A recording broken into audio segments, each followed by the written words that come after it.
Welcome to Heartspeak Podcast, episode 177, Mercury Rules. Well, hello there, wherever you are in the world, you are welcome. It's good to be back with you again. And I hope you're having a good week, wherever you are and whatever you're up to.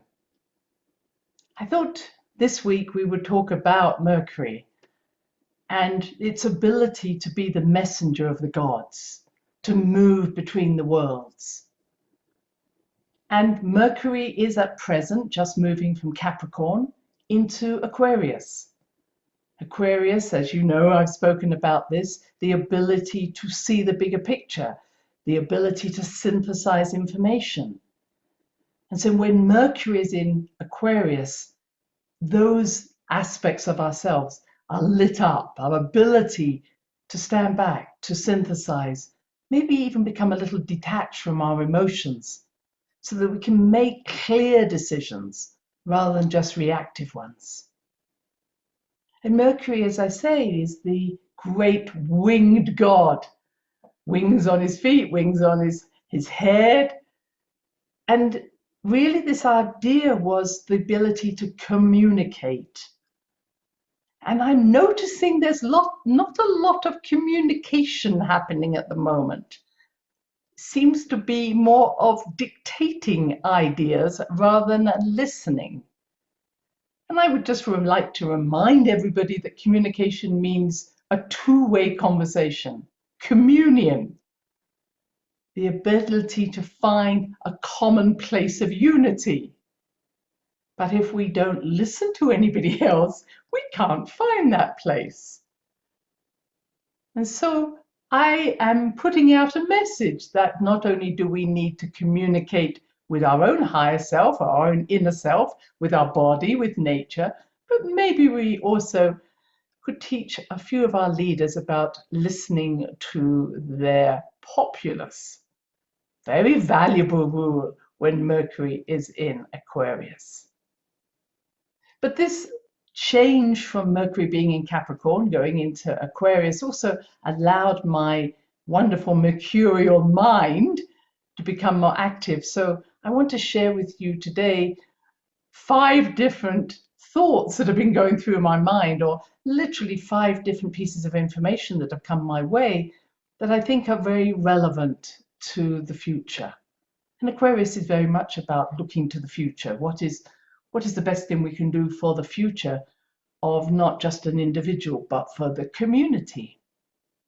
Now, before we go there, just to say that we have a few things happening on the 21st of February. That's the first Pluto return of Pluto, where it was in the natal chart of the United States, when the United States was born. And I think this is, as I keep saying, a very important time for almost a revaluing or re-identification of what it means to be American. And we can all hear there's a lot going on there.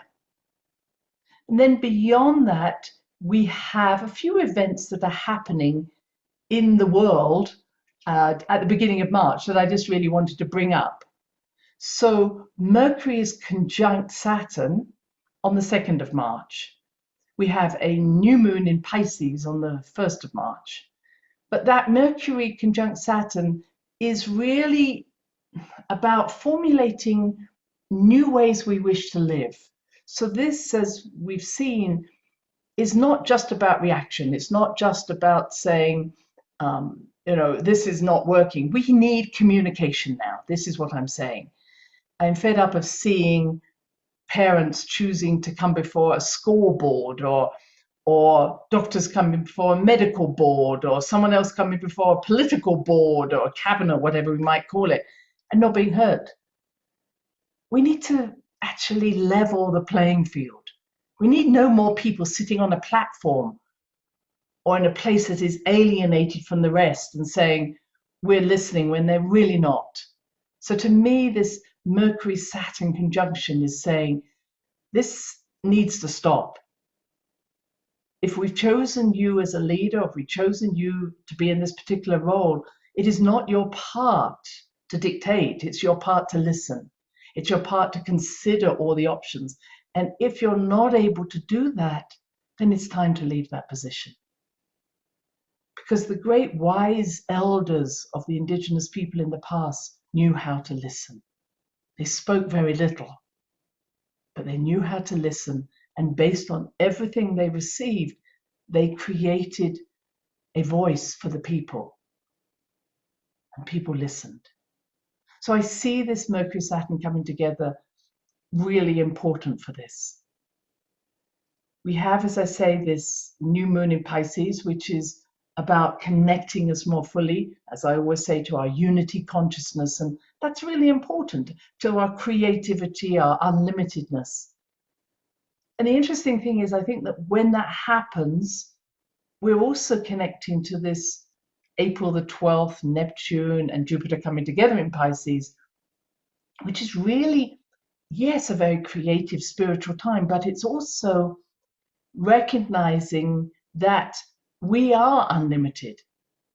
And even though some would like to say that we are captive of other people's ideas, in truth, we're not. And I think that what's happening, more and more people are waking up and saying, actually, I am unlimited in terms of my thinking and my abilities. I do have choice. And I think that's going to be enhanced between this new moon in Pisces and then leading up into that April that I've spoken about.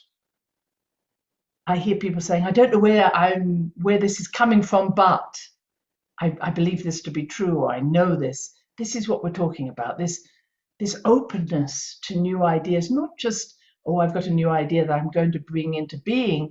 It's like a remembering that's happening. I'm seeing that a lot. People saying, I don't know where this is, as I say, where this is coming from, or I've just had this idea.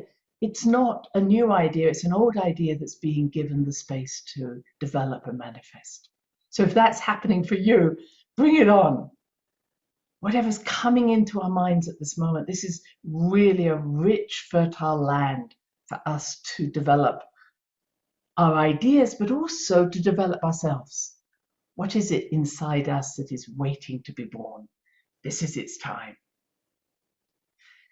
Now, I think it's relevant that on March the 4th, a rocket, a part of a rocket that was actually launched in 2015 is going to crash into the other side of the moon. And they say, well, this will have no impact. It will leave a crater perhaps, but that's it. But if you have any connection to the moon, as I do, and I think many of us do, especially around a new moon, which is a very powerful time, especially for women, something crashing into the moon will have an impact.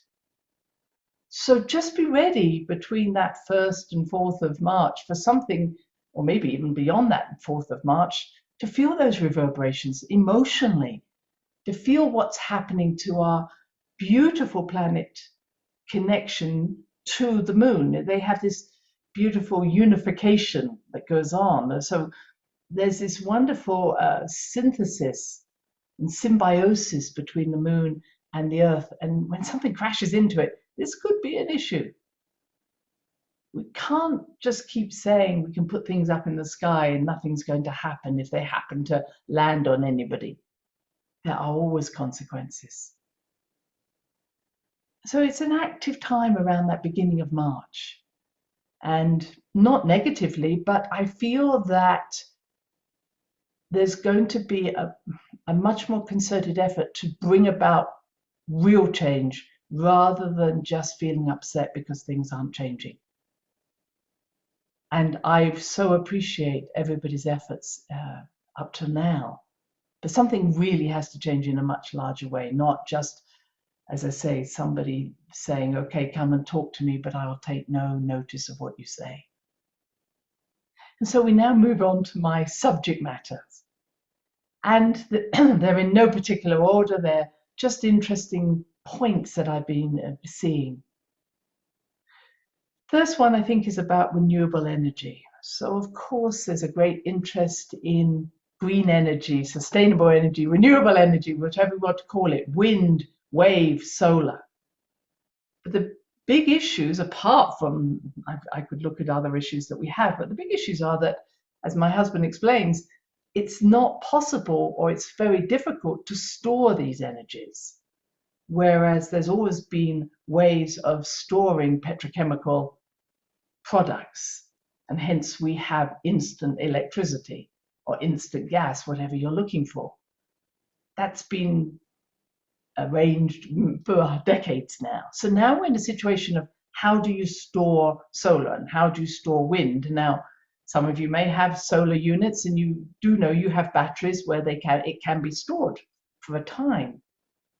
But en masse, so that we could make sure that these renewable energies were used throughout a city or throughout a country, we need bigger batteries. And what I understand, the country that is ahead in all of it in this is China. But there are other countries that are already developing, one could say, huge battery containers, complexes. I can't say they're factories, they're literally large battery complexes to store this energy. And you may have seen this occur in your country, around where you live. But what's interesting, and this was an article I was reading, is that the ability to create a battery is not without a need to call on the petrochemical industries. So however much we may say, oh, I'm only using green energy or renewable energy, the very principle that we talked about is this is an electric car. One has to say, so where's the electricity coming from? And at this moment, it probably is still coming from the petrochemical industries. Now, if we moved into solar and wind, although I feel that these are only stepping stones truly to using the free energy that is within the earth, we know that's the direction we need to go in. So these are only just, as I say, stepping stones.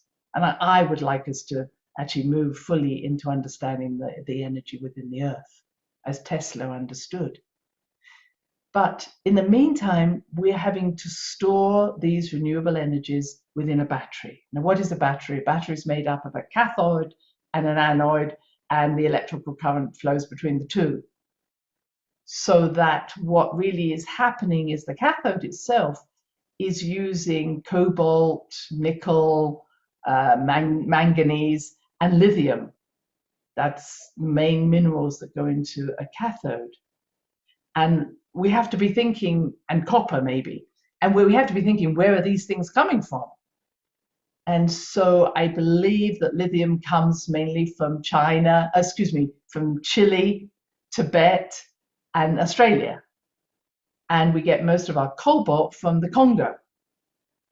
And again, China has really marched into this in a big way. And I wonder even as far back as taking over Tibet, if that happened. So these are sources of lithium batteries, as you may have heard about, but the lithium that goes into making this cathode work. We must never think that the fact that you and I have phones and computers and everything else that uses such a battery, that this is just a free energy. Somewhere in the world, this is being mined. Somewhere in the world, this is being probably mined in a way that you and I would not necessarily see acceptable if we wanted to see a healthy green world where all people were living in peace. There is always going to be exploitation. But if I move on from that to the anode, I didn't know that the actual basis of an anode was actually coke. Coke is a petrochemical product. Some of us as a child, we might have burnt coke in our fires. So the idea that these batteries are purely green is not true. We're already or always going to be having to use some form of petrochemical or coal tar coke, again, coming from coal. And I just say, let's be honest about this. This is the truth. This is where it's happening. Okay. I would say that my conclusion of that is, let's move towards free renewable energy, true renewable energy. But we can only do that when we understand and honor Mother Earth and the earth energies And until we are in honor of that, we will not be able to work with that energy.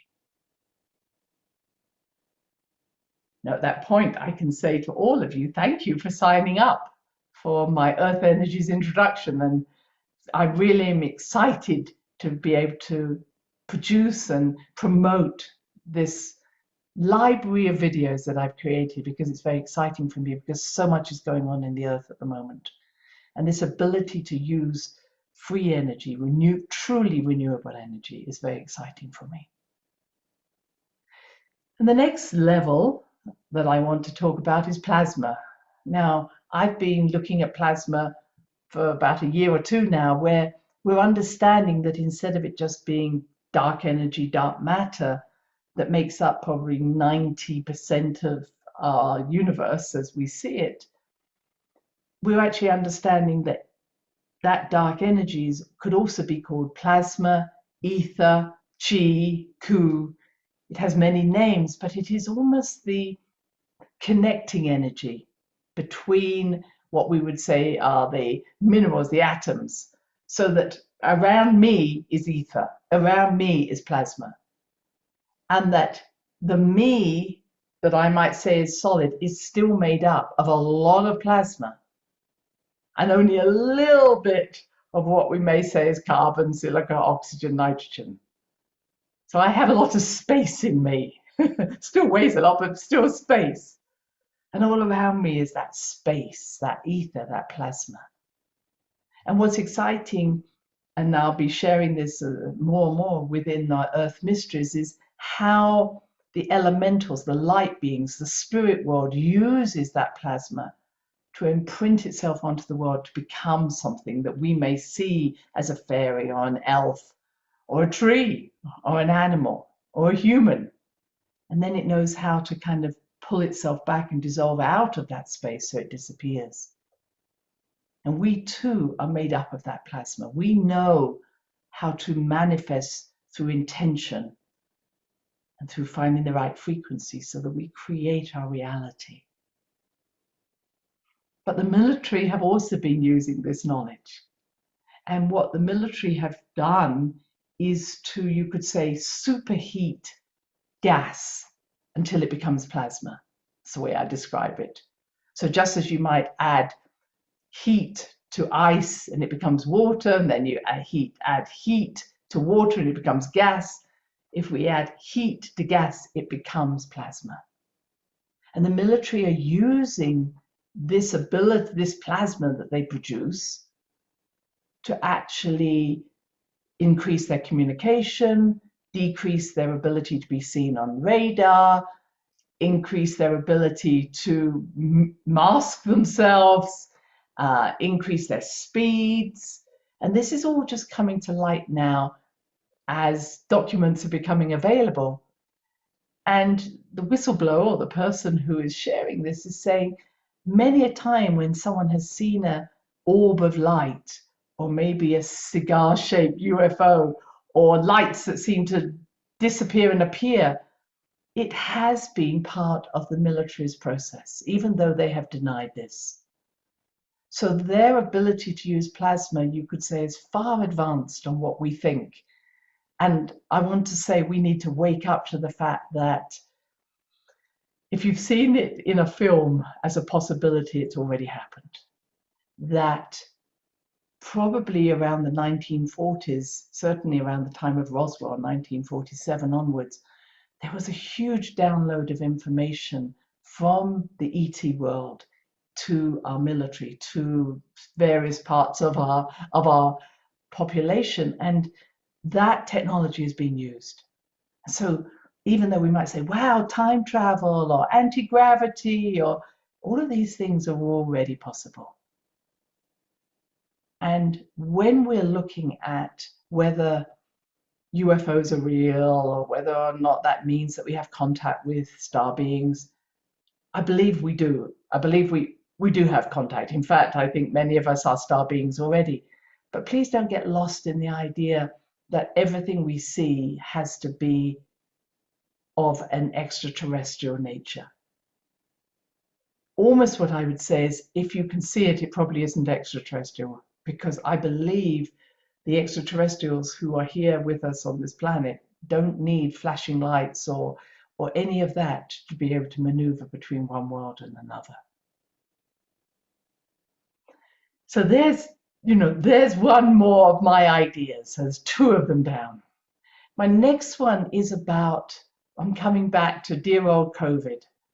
What I see and hear is happening is that we are going to experience a threat that there is far more HIV, far more AIDS potential in our planet at this time. I hear certain individuals saying, go and have an HIV test, you'll be helping the world. Well, I've got to say this is not true. First of all, I'm old enough to have worked at a time as a doctor with AIDS, with HIV. HIV/AIDS is spread by blood products and through bodily fluids. It's a fluid-based access, just as COVID was a respiratory-based. So when I see, as I've said, people wiping down all the surfaces when I get onto an aeroplane because they're scared they may pick it up from the surface, it reminds me of the people who used to say, I got to wipe down the surfaces in case I catch AIDS. Neither of those. Corona is a respiratory problem and AIDS is a blood or a serum problem. And so can we just calm down, everybody? Okay, so what is HIV? HIV is human immunodeficient syndrome, virus, excuse me. So HIV is human immunodeficient virus. It's a virus that we believe creates that. Again, you could get into questioning whether or not that was true or not. So I just really want to say, let's just assume there was such a virus. AIDS itself is called acquired immunodeficiency syndrome. Okay, so what we were looking at with AIDS is that the word acquired is really important. The question has to be, how did I acquire it? So in the late 80s, 90s, when we talked about AIDS, we were saying we acquired it from a virus. Today, we're saying, if there is increased AIDS, where did we acquire it from? And that's the big question. So there are several reasons or several ways in which we could acquire this. The initial vaccines that were used and created mainly in Australia, but went into many countries, used an adenovirus as a vector. So an adenovirus is a cold virus, as a vector to transport the spike protein into the body. But what it was seen to happen is that when that happened, anybody who had a dormant HIV, or where the virus for HIV was dormant, sitting there in the cell, this adenovirus could kick it out, and it would actually mean that this person who had been living with the virus, let's put it that way, in their body, now had produced the symptoms of AIDS. All right, so that was one situation, and recently it's been seen that information has come forward, but that really was found back in 2020. There is another thought that perhaps the actual COVID virus actually contained something to do with AIDS. Or I should say, once again, let me go back, contains 4 bases that had a connection to HIV. Again, just putting that out there. But what is the difference between COVID and HIV? HIV had a very clever way of getting into the body. It actually hooked itself into what we call T helper cells. In other words, when an infection enters into a cell, these T helper cells multiply. And when they multiplied, the HIV, which is attached to that T helper cell, also multiplied. That was really the devastating effect of HIV, was that it was able to get right into the cell and be literally stimulated when the body went into defending itself. Now, corona has been different. It has a different way of doing this, or COVID. It actually links to the T killer cells or affects the T killer cells. So if the two come together, the whole intracellular immune response will be deficient. And this is hearing that word, AIDS, acquired immunodeficiency syndrome. We may not know, and there are other things I could talk about, ways in which the immune system has been affected. We may not know what may lead to symptoms that we may associate with AIDS. But let me tell you that AIDS, acquired immunodeficiency syndrome, didn't produce illnesses that were unusual in the fact that they'd never been seen before. What AIDS produced was sarcomas and cancers and pneumonias that were only seen in people whose immune system was extremely deficient or had been compromised. So what AIDS really showed us was that when your immune system is so compromised, these types of illnesses that would be rare in most cases come to the surface. I think that what we're going to see is, and are already seeing, a surplus amount of cancers and viral illnesses and inflammations that we wouldn't expect in normal healthy people. Or we're seeing cancers that were dormant come to the surface, or immune infections coming to the surface, or immune deficiency coming to the surface. We're seeing the shingles, the herpes. We're seeing cancers that we would never have expected. I think that what we're seeing is, whether due to the vaccine or whether due to the virus itself, something has happened to the immune response. And you can add to that other things if you want. But all I'm saying is, please don't get lost in believing that we now have a pandemic or an epidemic of HIV. What we have is an acquired immune deficiency. And based on that, it is inherent in all of us to keep our immune system healthy. This is my next point. What do we know? Vitamin C, vitamin B, vitamin D. Get out in sunshine, exercise, smile, laugh. Feel good about yourself. Because they're the things that I know help our immune system. Feel valuable, feel as if you're contributing. Feel as if you're connecting, communicating. Feel connected to the earth.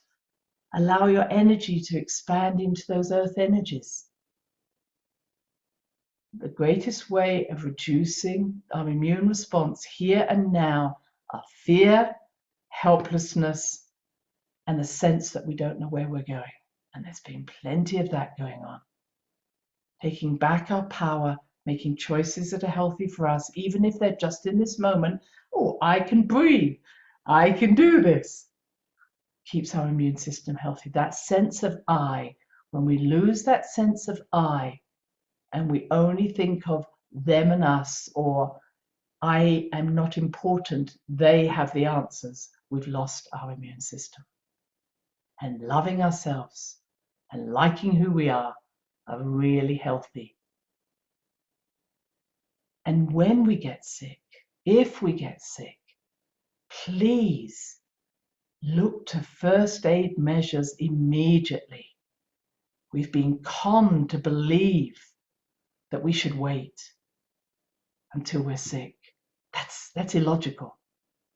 All my families in my general practice had little kits to use first aid. What's the first thing? And I would give them instructions. This is what you need to do for your child's croup. This is what you need to do when you get a headache. This is what you need to do. And they knew to do that first. and then call me. I'd come almost immediately, but don't wait. There are so many remedies out there that have been given really bad information towards them, and I think you all know what I'm talking about. There are so many good things out there that could be helping us now. And by delaying anything that we do, waiting for the right advice, waiting for the leaders to tell us it's okay, we are denying our own immune system that sense of powerfulness, sense of rightness. Allow yourself to appreciate the power of your consciousness to know what is right for you. Allow yourself to find that healthy place of choices. Allow yourself to sit in that chair, as I talked about last time, and just say, okay, I'm in a synapse, I'm in a center. What is the best thing I can do for myself and maybe my family at this moment, but first with myself? We're in exciting times. Don't let you think that we're not. All those things I mentioned have a beautiful part to play. But there are those who would like to keep us in fear, keep us in helplessness, keep us in powerlessness. It's not their part anymore. And the louder they get, the more fearful they are that actually they don't have power over the populace anymore. So just hold your space. Be true to yourself. Use this wonderful energy that's coming in to create, but don't just see yourself as creating from a place that is not true within you. What is growing within us all that wants to be birthed? This is a time to do it. Not next year, the following year. We may not know what's happening then. This is a great time. Today, it's here. Listen to your higher self. Listen to your inner self. Listen to your heart. And all will be well. Until next time. Bye-bye now. Thanks for listening to the HeartSpeak podcast with Dr. Christine Page.